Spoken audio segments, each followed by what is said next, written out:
Bienvenidos nuevamente a Punto de Encuentro. Lamentablemente esta semana vamos a hablar en este programa sobre la desaparición de Salud Hernández y de un grupo de periodistas de RCN.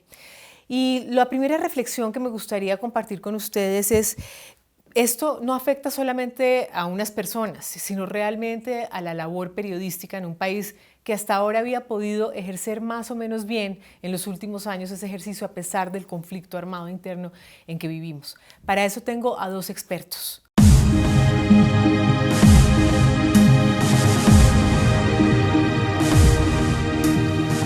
Jorge, precisamente quiero hacer una reflexión sobre esto.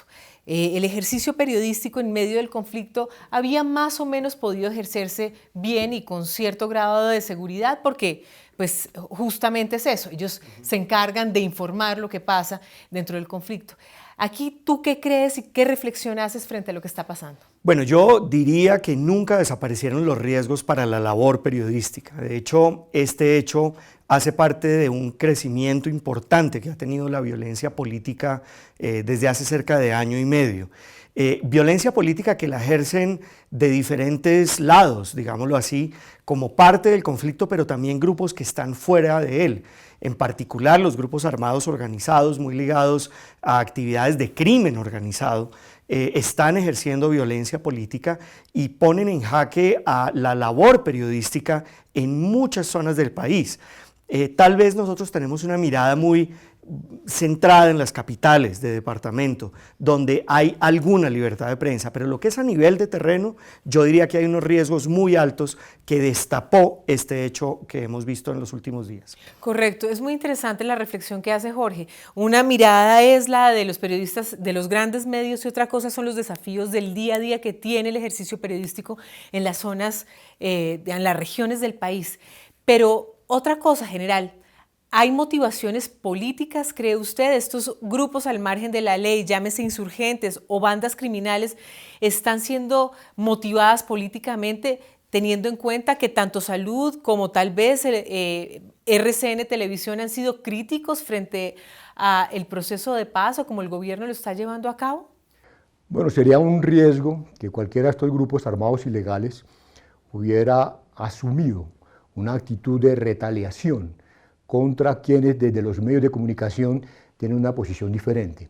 A mí me parece que la respuesta hoy, después de que se nos anuncia que estamos próximos a un acuerdo de paz y de que en este momento probablemente debería estar sentado el ELN en Ecuador, se produzca este hecho. Me parece que esto sí cambia radicalmente la naturaleza del ejercicio periodístico a pesar, digamos, de las dificultades que se han tenido en el país. Correcto. Además, no es menor que ella sea una corresponsal de un diario como es El Mundo de España y pues su doble nacionalidad.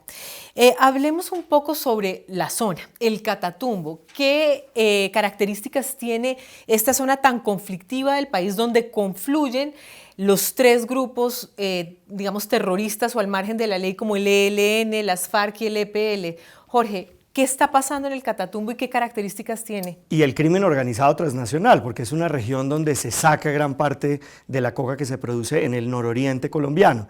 Ese es el núcleo de producción de la coca. Es uno de los pocos lugares en Colombia donde hay cultivo, laboratorios y también exportación de coca. Tal vez uno de los pocos lugares donde se concentra la explotación de rentas del narcotráfico. Detrás de ello, pero también detrás de someter a la población civil, que sí existe en el terreno, esto no es una zona despoblada, están todos esos grupos que mencionó usted, pero también hay otros grupos como los de crimen organizado que decía que están disputando esas rentas. Yo caracterizaría esta zona como una zona de disputa, de conflicto armado, una zona muy difícil donde hay una gran incapacidad del Estado. No es una zona sin Estado, es una zona donde el Estado no ha logrado primar ni resolver los conflictos de tierra que también se añaden a esta situación. Hay dos características que ha mencionado Jorge. El tema de cultivos ilícitos, razón por la cual Salud Hernández justamente va a hacer una labor periodística para ver cómo ha venido desarrollándose ese proceso y qué está pasando en la zona, pero además es una zona fronteriza. ¿Qué riesgos adicionales puede tener para la labor periodística y en particular la investigación que podría estar haciendo Salud? Realmente el sector, la región de Catatumbo no contribuye en su condición fronteriza, teniendo en cuenta, por ejemplo, que este fin de semana el gobierno venezolano dispuso unos ejercicios militares con énfasis en la frontera.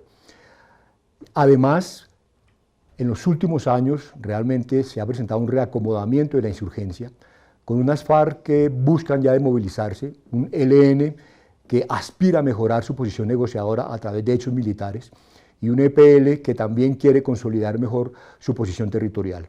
Esto alrededor de los cultivos de coca y la presencia, digamos, de bandas criminales que degradan aún más la situación en el Catatumbo. Finalmente, ¿el gobierno cómo debe actuar en este momento? No sabemos si está en manos del ELN, pero muy probablemente sí está en manos de un grupo que tiene unas motivaciones políticas y de control territorial. Con máxima prudencia, no negociar, pero tampoco lanzar un programa, pues, o una ofensiva de tierra arrasada. Creo que debe cuidarse al máximo la integridad personal de los 3 periodistas retenidos, secuestrados, no sabemos quién los tenga, y a través de información de inteligencia que cuesta tiempo adquirir, tratar de buscar que vuelvan muy rápidamente, con una aprehensión militar discreta pero prudente. General, ¿usted qué opina? ¿Cómo debe actuar el gobierno en esta circunstancia? Bueno, realmente el ELN, en el evento en que fuera el responsable del plagio, debe asumir los costos políticos y militares que hoy tiene, luego de que en Caracas se anunciara que hay una agenda de 6 puntos y que de manera formal se iniciarían los diálogos en este mes de mayo con sede principal en Ecuador. Me parece, por lo tanto, que de comprobarse que la autoría del ELN, el gobierno debe suspender transitoriamente las negociaciones. Bueno, ya están suspendidas. Lo que yo creo que tenemos que hacer es, desde la sociedad civil, pedirle a quienes tengan a estos 3 periodistas que vuelvan y los liberen ya, sanos. Exactamente, me parece que Jorge culmina con el mensaje principal que debemos tener en este programa, y es que liberen lo más pronto posible a nuestros 3 colegas periodistas, Salud Hernández y los 2 periodistas de RCN Televisión, sanos y salvos, y que el gobierno tenga la inteligencia de cómo actuar después de que estos hechos se den, de acuerdo a en manos de quién estén desafortunadamente estos periodistas valientes. Muchas gracias y hasta la próxima aquí en Punto de Encuentro.